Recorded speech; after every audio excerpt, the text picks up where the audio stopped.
So welcome back guys, quite a big update today. I haven't put a vlog out for about 4 weeks, there's reasons for that, so I just want to give you a full channel update, tell you what I've been up to, and more importantly, I'm going to show you exactly where we are with Project XG.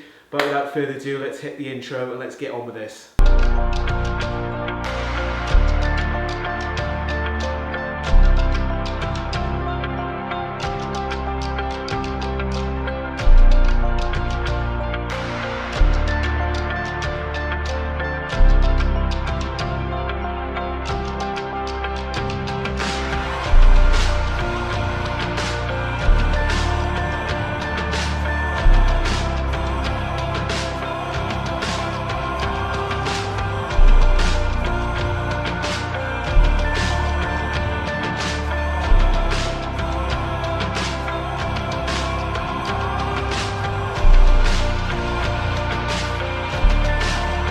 So the first question is, where have I been for the last 4 weeks? Because I did promise a vlog every time that I did an update on Project XG, which I haven't committed to, so apologies. But unfortunately 2 weeks ago, I was put at risk of redundancy. Now redundancy in itself is a nightmare. It doesn't matter if it's at Christmas time, January time, summertime, it's a nightmare. Coupled with that, COVID-19, you've probably seen lots of job losses, doesn't matter which part of the world you live in, it's affected everyone, and unfortunately for me, it did affect me. So with that going on, obviously I put everything on hold, everything to do with social media, any other stuff, bar from looking for my next role was my absolute priority.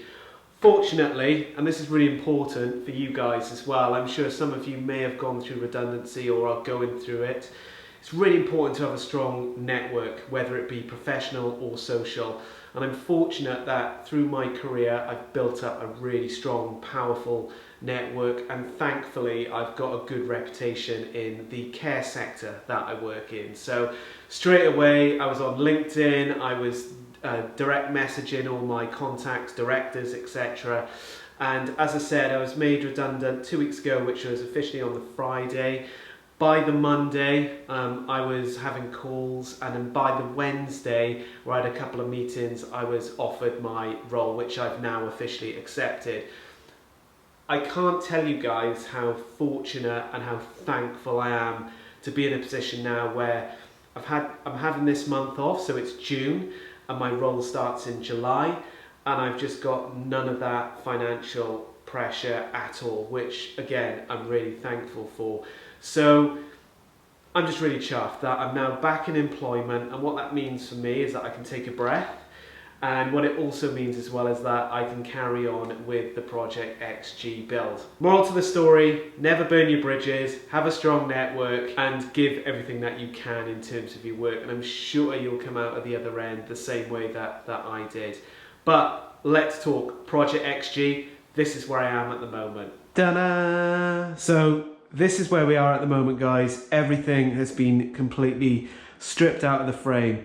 Hardest bit for me was definitely the electrics, getting all the lumen out and just making sure that was all right. And the other hardest bit that needed more than one person was, excuse me, the engine. So got the engine out, and just to clarify, this is an 883. So the idea is here, I'll put a black bolt kit on the engine, and I'll black everything out then, so it'll have a really, really nice finish. We'll talk about this in a sec, and this is what I want to do today, coupled with the biodegreaser and a good old scrub.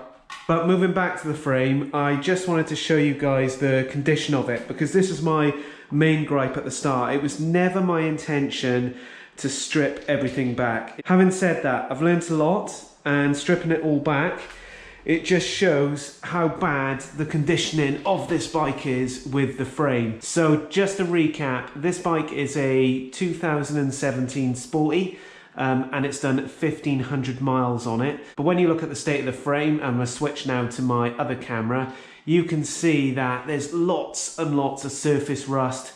And for me, to really rebuild this bike, I believe, and I'm glad I've done it, stripping it back, get this sandblasted, fresh powder coat on it, and then rebuild it. This will be a really, really smart bike. Other bits of kit that I'll be powder coating as well is the swing arm. So as you can see, there's quite a bit of surface rust here. and on the other side as well. And in terms of the colour that I'll be going for, it will be a denim black. So when we put the paint on, and that just reminds me, I've got to tell you guys about the concept. What is this bike going to look like? But in terms of the colour scheme of the bike then, if you can picture denim black on the frame, on the swing arm, if we go to the wheels, there'll be denim black spoke wheels, those chunky, nice Scrambler tyres. And then in terms of that bodywork, we'll be going for a CVO grey colour, and that'll be on the petrol tank, front fender, and then I'll be getting a motocross style fender at the rear then. So all in all, this bike will be absolutely pimping. So one of the other questions I was getting asked is, how much did you pay for this bike? And at the start, I must admit, it was something that I didn't really want to disclose, but I think for my first build, this will be a bit of a learning experience, and I know some of you guys will be doing the same. Perhaps you can see what I've done, learn from my mistakes or whatever. In terms of the cost of this bike, I paid, I nearly choked on it then, I paid £6,100. As you saw, and I'll stick a picture up as a reminder, it was the Evil Knievel bike. It wasn't a stage 1. They have put a, and this is really confusing for me, they've got a Vance & Hines stroke RSD pipe. Now, I don't know how this combination has taken place, but I do know RSD and Vance & Hines do the same pipe. So it came with this, it had all the custom stuff on it as well. So the yokes in itself, this has actually come from a dyno, believe it or not. And that's the reason why they're able to create a gap with the forks to get a larger front chunky wheel. So this is the other thing that'll be powder coated as well, denim black. Yeah, so there's no FP3 pack or anything like that with this bike. It's got the standard air filter and the cover. So I'm actually going to keep this because I think it matches the Scrambler theme. Now let me take this away so I can demonstrate what I'm talking about, in case some of you guys haven't seen the stock air filter on an iron. Most of you will have. There you go. So that's the stock air cleaner on an iron 883. I really like the look of that, so I'm going to keep that. I'm actually not going to stage 1 it. So whilst I'm getting the chain ready for some cleaning, I'll explain to you guys why I'm not stage 1 in the bike. Bada boom. So the idea is with this rebuild and my channel is that I want to keep on doing little projects like this which will feed content in, and at the same time for me it's about learning something new which I'll get a lot of pleasure from. So in terms of Project XG, this bike will be sold. As soon as it's rebuilt, I will put it back on eBay, etc., Sportster Sickness, blah blah blah, and this bike then will be sold, and the money that I get back from it, and I'm just looking to break even, will then go into another build that I can get my teeth into. And again, the learning process starts all over again. So for me, I believe someone buying this bike will look at it and actually probably put a 1200 in it, and then they can create and put on their own air filter, because air filters are so specific to the individual. And they might not even go for an FP3. They might actually have a dyno tune and tune it that way. Okay, let's get on with this chain. I'm going to be using this bio degreaser from Muck Off. Let's see how this goes. But whilst I'm sorting this out, I'll chat to you guys now about the vision of what Project XG is going to be. So in terms of my inspiration, gotta admit, it's come from a business, and they're on Instagram. That's taken effect already.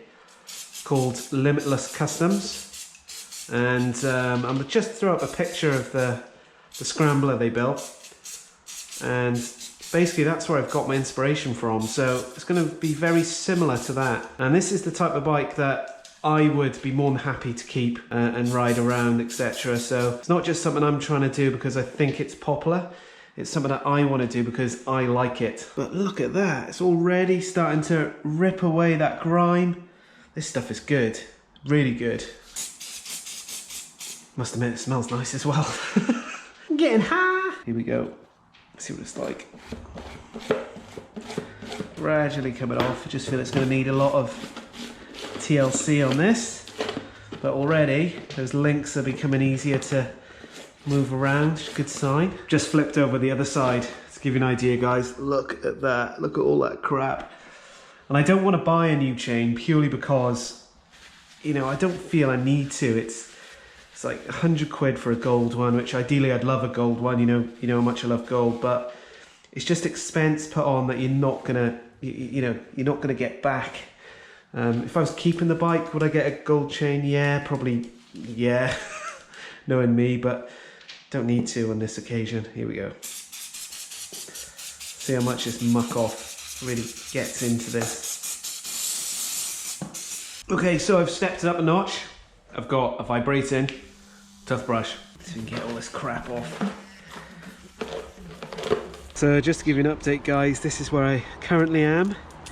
Giving it a wash down with water, to be honest, just try and get all the muck off.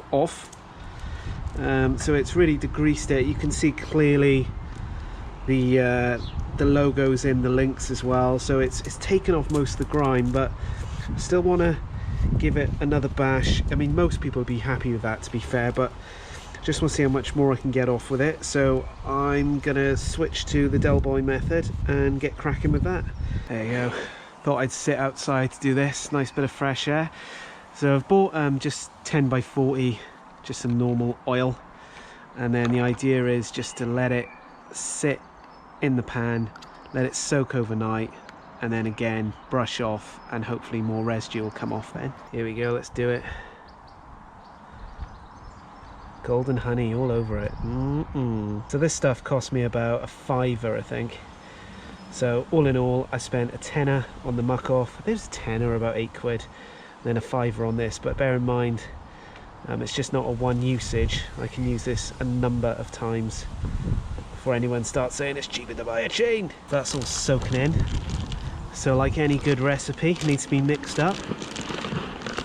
And then what I'm going to do then is just flick the chain over so it's exposed to the other side as well. And again, just letting it work through all the links. Links are feeling really good now. Pretty much like a new chain, which is good.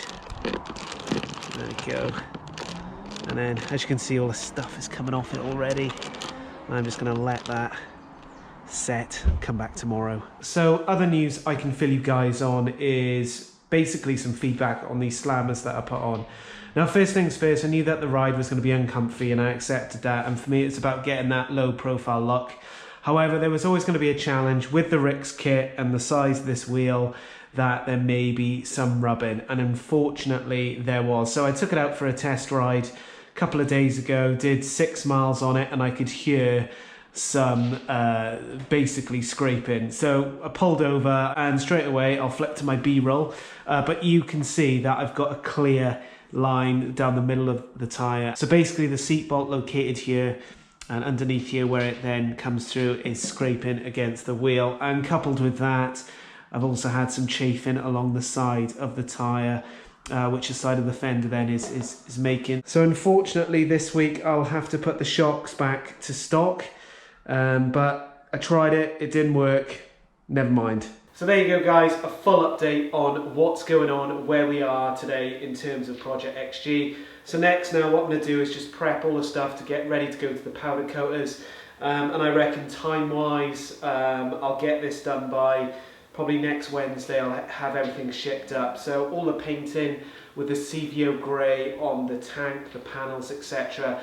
That'll be done by the same guys that did Fat G, so Image Design and Custom. They'll be doing my paintwork.